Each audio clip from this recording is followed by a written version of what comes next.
ज्येष्ठ मास के बड़े मंगल के शुभ अवसर पर आज प्रसाद वितरण का कार्यक्रम श्री चित्रगुप्त जी महाराज के मंदिर में चल रहा है अलीगंज रोड। गुरु जी बताएं कुछ।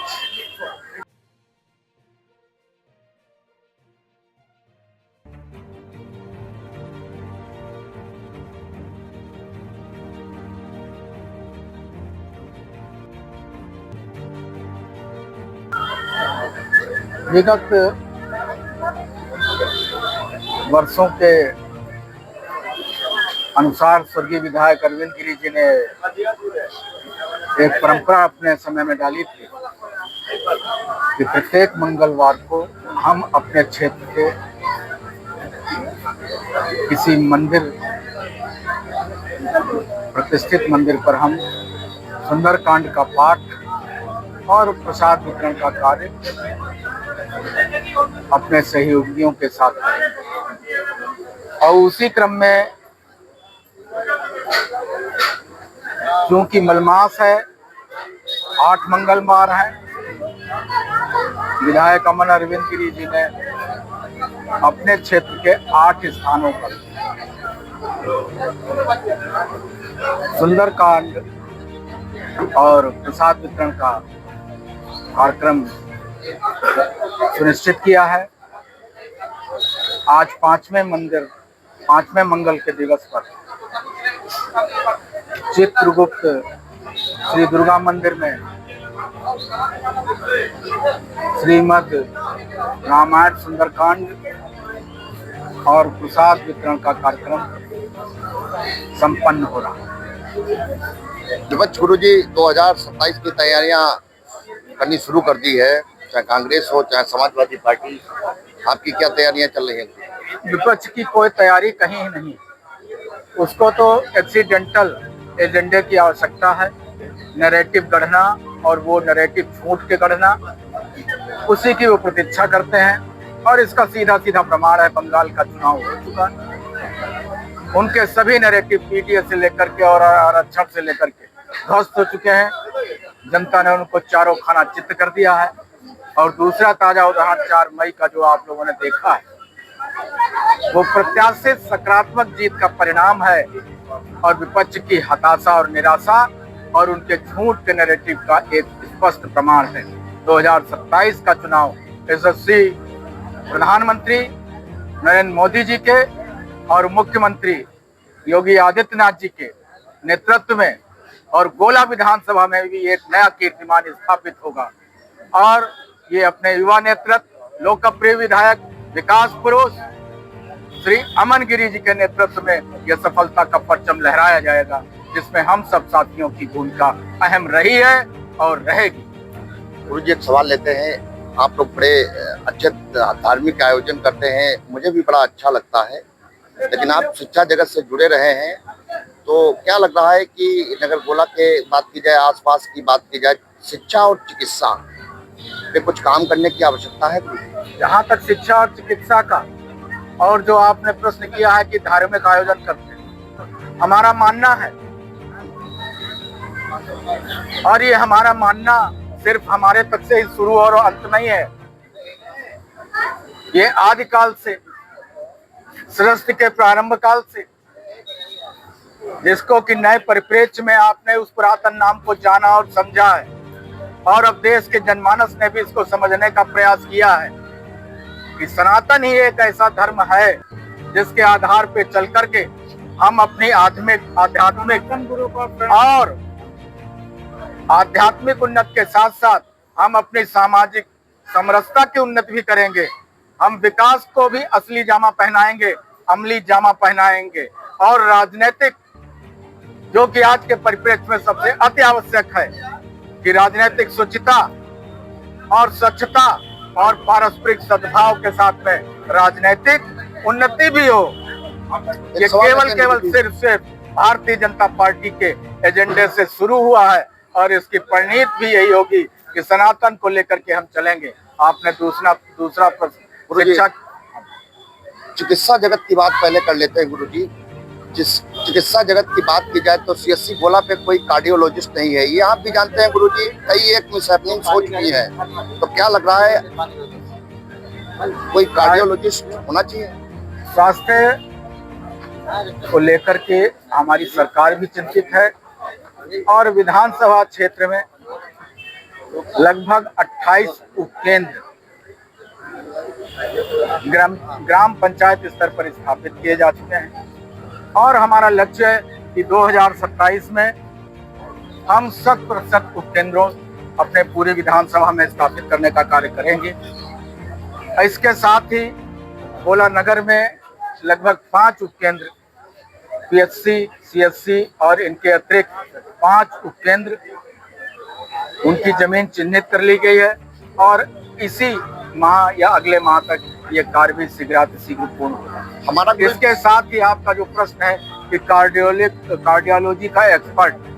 कार्डियोलॉजी के एक्सपर्ट के संबंध में मैं इतना ही कहना चाहूँगा कि शासन ने इसका संज्ञान लिया है और निश्चित ही रूप से आगामी समय में आपके यहाँ कार्डियोलॉजी का कोई एक्सपर्ट प्रत्येक स्थिति में होगा। लेकिन इसके साथ ही इससे जुड़ा हुआ भी प्रश्न का उत्तर मैं आपको देना चाहूँगा कि मेडिकल कॉलेज को लेकर के देवकली मेडिकल कॉलेज में आपके सभी विभागों की सभी सुविधाएं उपलब्ध हैं और उसकी ओर सरकार ज़्यादा प्रगतिशील इसलिए है कि अगर हम पीएचसी स्तर पर या सीएचसी स्तर पर या उपकेंद्र पर ना हम व्यवस्था कर सकें हृदय रोग विशेषज्ञ की, तो हम मेडिकल कॉलेज और ट्रामा सेंटर में हम कार्डियोलॉजिस्ट की अवश्य नियुक्ति कर दें और इस ओर हम लोग अग्रसर। एक सवाल लेते हैं गुरुजी, शिक्षा जगत की अब बात कर लेते हैं। जो गवर्नमेंट कॉलेजेस हैं उनमें जैसे इस समय भीषण गर्मी चल रही है, तो भीषण गर्मी में आरओ जैसे व्यवस्था कर दी जाए तो आरओ वगैरह है ठंडा पानी बच्चों के लिए, तो इस पर गुरुजी थोड़ा प्रकाश डालिए। देखिए, इस समय तो छुट्टियां चल रही हैं, लेकिन छुट्टियों के पश्चात आपके प्रश्न के पहले ही ये समाधान हो चुके हैं। बेसिक स्तर के आरओ सभी विद्यालयों में व्यवस्थित किए जा चुके हैं, लग चुके हैं। हो सकता है किसी स्थान पे ये आरओ की व्यवस्था अभी तक सुनिश्चित कतिपय कारणों की वजह से हो। अगर ऐसा कोई प्रकरण आपके है तो वो हमारे संज्ञान में लाने का, हमारे माननीय विधायक जी के संज्ञान में लाने का कर्तव्य। गुरुजी अभी ब्लॉक में ही तो आपके आरओ लगे हैं, वो भी इसके संबंध में अच्छा उत्तर हमारे ब्लॉक प्रमुख जी दे सकते हैं, क्योंकि ये व्यवस्था से संबंधित है। सरकार का कार्य है कि आरओ को लगवाना, लेकिन उसका मेंटेनेंस का कार्य जो है वो बीडीओ और ब्लॉक प्रमुख के स्तर से ज़्यादा उचित रहेगा। और यदि आप हमारा ध्यान आकर्षित करना चाहते हैं तो हमारे माननीय विधायक जी से भी आप अपनी बात को रख सकते हैं। ज्येष्ठ मास के बड़े मंगल के शुभ अवसर पर आज श्री चित्रगुप्त महाराज जी के मंदिर में, गुफा मंदिर में आज प्रसाद वितरण का कार्यक्रम चल रहा है। अध्यक्ष जी कुछ बताएं। आज से वर्षों पहले स्वर्गीय विधायक अरविंद गिरी जी ने भंडारी की जो परंपरा डाली थी, उसी के तहत इस मंदिर का उन्होंने जीर्णोद्धार भी करवाया था और तब से यहाँ पर एक भव्य भंडारा और उसके साथ में इनका समय समय पर यहाँ पर अनुष्ठान चलता रहता है। आज उसी क्रम में 5वां बड़ा मंगल का जो भंडारा है, वहाँ यहाँ पहले सुंदरकांड का पाठ हुआ, उसके बाद इस समय प्रसाद वितरण का कार्य चल रहा है। मुझे एक सवाल लेते हैं, नगर में सीएचसी है, क्या लग रहा है कि कई एक सेटिंग हो चुकी है तो कार्डियोलॉजिस्ट के लिए आवाज उठ रही है, तो क्या समझा जाए? धार्मिक कार्य कर रहे हैं, मुझे भी अच्छा लग रहा है, तो क्या कार्डियोलॉजिस्ट होना चाहिए? नहीं होना चाहिए, इस पर कुछ बताइए। नहीं, ये कार्डियोलॉजी होना चाहिए। तो क्या माना जाए? आप तो नगर अध्यक्ष, नगर की डॉक्टर आपके बात के हैं। नहीं, अब इसके लिए जनप्रतिनिधियों से कहेंगे, भाई सरकार के द्वारा जो काम कराने की क्षमता है उन्हीं के अंदर है, हम तो उनसे कह सकते हैं, मांग सकते हैं और नगर के हित में मांगेंगे। तो क्या जनता को ये भरोसा दिला रहे हैं कि जल्द से जल्द कार्डियोलॉजिस्ट की यहाँ पर तैनाती हो जाएगी? कोशिश हर क्या कहते हैं काम के लिए करनी चाहिए और कोशिश ही कामयाब होती है, वादे उदे करना ठीक नहीं होता। अगर जी देखा जाए तो भीषण गर्मी है और नगर में कई एक आरओज लगे हैं गवर्नमेंट के द्वारा ही, लेकिन वो निष्प्रयोज्य है, मतलब काम नहीं कर रहे हैं। तो अब थोड़ा कभी अब उस पे इसका कोई सर्वे अगर हो तो हमें जानकारी नहीं है कि कितने वो कितने जो है वो खराब हैं जो नहीं काम कर रहे हैं, तो इसके लिए बात करेंगे। अगर आपकी बात की जाए तो ब्लॉक कुंडी गोला में ही 2 निष्प्रयोज्य जो है काम नहीं कर रहे हैं। जैसा कि आपने कहा मेरे संज्ञान में तो अभी आया है, मुझको सही जानकारी नहीं दे पा रहे। बात करेंगे। देखिए, विपक्ष सदन की तैयारियां करना शुरू कर दिया है, चाहे वो समाजवादी पार्टी हो चाहे वो कांग्रेस हो, लेकिन आपकी तैयारियां क्या चल रही हैं? अरे भाजपा 365 दिन तैयारी करती है, एक चुनाव खत्म दूसरा शुरू, तो यहाँ तो 365 दिन का काम है, थोड़ा थोड़ा बस होता ही रहता है। इसीलिए मालूम क्या होता है, जब चुनाव आता है तो बाकी लोग जब आते हैं मैदान तब तक 90% हमारा काम खत्म हो चुका था, हम लोग कर चुके होते हैं। और देखिए, एक सवाल लेते हैं, आपकी पहल सराहनीय है। There is a conflict, political conflict between पालिका अध्यक्ष and MLA अमन अरविंद गिरी। हाँ हाँ, तो कहीं ना कहीं आप एक मंच पे लाना चाहते हैं, तो क्या फ्लैक्स में जो दिया था कल जो भूमि पूजन हुआ है, तो क्या एक मंच पे दोनों जनप्रतिनिधि मौजूद थे? अरे क्यों नहीं रहेंगे, क्यों नहीं रहेंगे, कोई परिस्थितियां होती हैं, कभी कोई नहीं पहुंचा। हमने देखिए अपने कार्यकाल में 3 बार इन दोनों को अपने साथ रखा है और आपने उसको कवरेज भी किया है। ये कल की बात करें, कल मौजूद थे दोनों? कल हो सकता है तो परिस्थिति रही होगी, नहीं आए होंगे जिनको अब कहना चाह रहे हो। तो क्या भविष्य में माना जाए कि दोनों जनप्रतिनिधि आपके पास में होंगे और दोनों लोग आपके कंधे पे? दोनों पास में होंगे, दोनों नहीं, हम कहते पूरी भाजपा एक साथ होगी। कहीं ना कहीं अगर ये आपका प्रयास असफल रहा तो कहीं ना कहीं इससे नुकसान भी होगा पार्टी को, संगठन को। असफलता यह सिद्ध करती है सफलता का प्रति सच्चे मन से नहीं किया जाए। अगर सपोज कीजिए ये लोग अगर आपके कहने से एक मंच पे नहीं आए, तो क्या इससे संगठन को कहीं ना कहीं से खामियाजा भुगतना पड़ सकता है? ऐसा है, ये प्रश्न तो आता ही नहीं है, ये तो आपका सवाल ही उचित नहीं है भाई। ये तो तब है ना जब ऐसा ना हो, ये सवाल तो अपने आप स्वयं समाप्त हो जाएगा। आज श्री चित्रगुप्त मंदिर दुर्गा मंदिर में प्रसाद वितरण का कार्यक्रम चल रहा है, कुछ चौहान जी बताएं।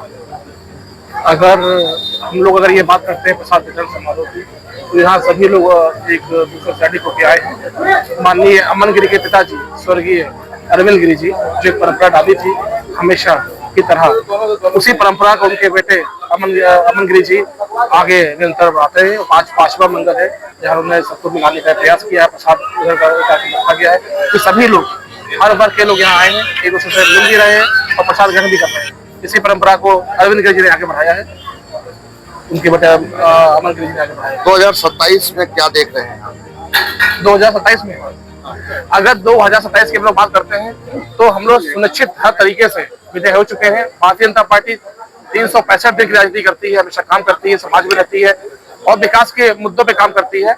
तो 2027 में हम लोग विकास के मुद्दे पे हम लोग आएंगे और बहुत ही अपनी विधानसभा में बहुत अच्छे तरीके से जीतेंगे और एक बड़ा परचम लहराएंगे। और मेरे आई थिंक सबसे बड़ी जीत होगी, अपने जिले सबसे बड़ी जीत होगी तो हमारे विधायक अमन गिरी जी की होगी, जो सबके विकास के लिए काम करते हैं, हर व्यक्ति के लिए वो काम करते हैं और जो भी योजनाएं हैं वो हर स्तर तक जमीन पर उतारने का प्रयास करते हैं। राजनीतिक गलियारों में और पॉलिटिकल एनालिस्ट का कहना है कि वो जो उपचुनाव हुआ था वो स्वर्गीय विधायक अरविंद गिरी लड़ रहे थे, लेकिन इस बार चुनाव होगा, यदि अमन अरविंद गिरी को टिकट मिलता है तो ये आपका स्वयं का चुनाव, ये आपका स्वयं का चुनाव होगा, तो अच्छा रहेगा। इसको कैसे देख रहे हैं? नहीं, इसको देख रहे हैं, पार्टी एक विधवा लड़ाएगी, पार्टी की अपनी संरचना है, हम लोग ऐसे पार्टी के तहत काम करेंगे और अच्छे तरीके से जिताएंगे। अमन गिरी ने भैया भी देखा जाए समाज में लोगों के हृदय में बसने का काम किया है, अच्छा काम किया है, हृदय में बसने का काम किया है, तो ऐसी कोई बहुत बड़ी बात नहीं है, अच्छे मतों से जीतेंगे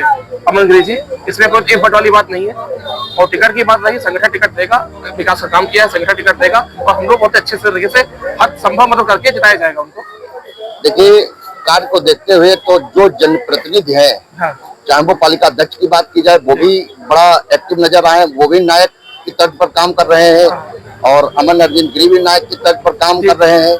तो ऐसे में कहीं ना कहीं कुछ न कुछ 1% या सस्पेंस है कि क्या होगा।